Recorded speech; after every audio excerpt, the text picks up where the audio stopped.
Hari Rabu menjadi hari yang ditunggu Zuwaira untuk berobat di pengobatan berlayar yang datang di Kelurahan Pulokerto, Kecamatan Gandus, Palembang.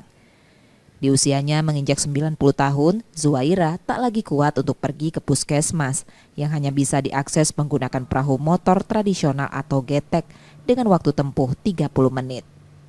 Kesulitan ini kerap dialami Zuwaira dan warga tepian Musi selain membutuhkan pemeriksaan berkala untuk hipertensi dan penyakit kulit yang dideritanya. Hal tersebut membuatnya hanya mengandalkan pengobatan berlayar.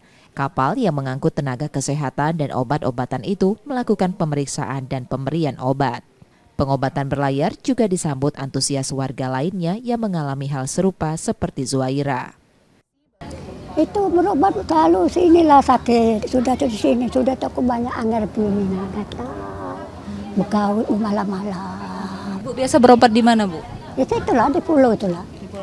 Ya, kadang-kadang tuh ke Gandos, ya. Bokhan, ibu itu tuh di Hadijah, situ aku galak. Tapi harus naik akses perahu gitu. Ketek. Naik ketek. Pengobatan berlayar memang untuk warga tepian Musi yang kesulitan mengakses fasilitas kesehatan dan akan dilakukan berkelanjutan. Kegiatan ini akan diperluas ke banyak tempat, khususnya yang terkendala infrastruktur.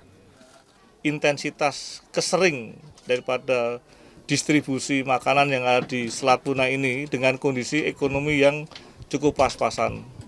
Tentunya dengan menggalakkan bakti sosial, kita berharap bersama-sama masyarakat dengan tingkat ekonomi yang menengah ke bawah ini bisa mendapatkan satu perbantuan dengan intensitas yang berkelanjutan.